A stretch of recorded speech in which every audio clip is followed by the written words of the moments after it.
জয়ের ব্যাপারে আমরা আলহামদুলিল্লাহ আমরা কনফিডেন্ট, আমরা আশাবাদী জয়ের ব্যাপারে। ফল গণনা কেন দেরি হবে? দেরি হবার কোনো কারণ নাই।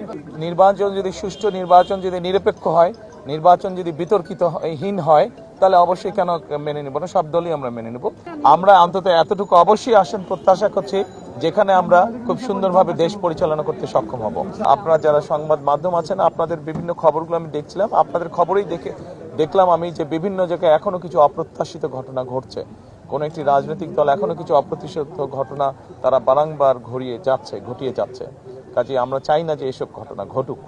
আমরা মনে করি যে মানুষ যদি বেরিয়ে আসে, সাধারণ মানুষ, এই দেশের মালিক হচ্ছে মানুষ, এবং তারা যদি বেরিয়ে আসে, তারা যদি তাদের অধিকার প্রয়োগ করে, ভোট সংখ্যা যত বেশি বাড়বে, ভোটারের সংখ্যা যত বেশি বাড়বে, আমরা বিশ্বাস করি যে সকল ধরনের ষড়যন্ত্রকে প্রতিহত করা যাবে।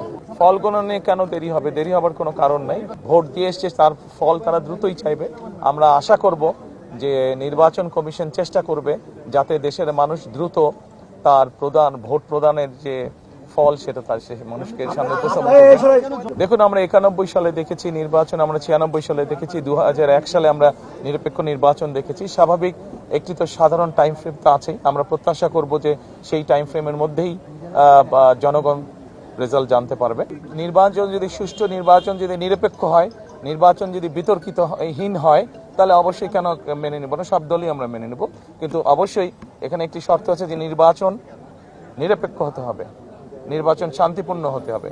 আমরা যেসব অনাকাঙ্ক্ষিত ঘটনা দেখছি, যেভাবে মানুষকে বিভ্রান্ত করার চেষ্টা হচ্ছে, সেই এরকম বিষয় তো অবশ্যই মেনে নেওয়া যাবে না, কেউই মেনে নেবে না। আমার কাছে মনে হচ্ছে যে ভোটার উপস্থিতি, আমি যতটুকু ঢাকা শহরে দেখেছি, আমার কাছে মনে হচ্ছে আলহামদুলিল্লাহ মানুষ অত্যন্ত উৎসাহ ভরে তার ভোট প্রয়োগ করতে যাচ্ছে। প্রধান উপদেষ্টার কাছে যেহেতু উনি সরকারে আছেন, ওনার কাছে হয়তো ইনফরমেশন বিভিন্নভাবে থাকতে পারে। আমি যেহেতু এখনো সেভাবে সারা দেশে ইনফরমেশন জানি না, কাজে আমি এ ব্যাপারে বলতে পারবো না। আমি শুধু ঢাকা শহরে যতটুকু দেখেছি, আমি তো বললামই যে মানুষের মধ্যে উৎসাহ উদ্দীপনা আছে। আমরা বিশ্বাস করি গত 2 দিনে যেভাবে দেখেছি মানুষজন লঞ্চ, স্টিমারে, ট্রেনে, বাসে করে বিভিন্ন উৎসাহ নিয়ে দেশে ফিরে গিয়েছে, যার যার এলাকায় ফিরে গিয়েছে ভোট প্রদানের জন্য। আমরা প্রত্যাশা করি যে সেই উৎসাহটার প্রতিফলন আজকে নিশ্চয়ই থাকবে। খবরের কাগজ, নিখাত, নির্ভীক, নিরপেক্ষ।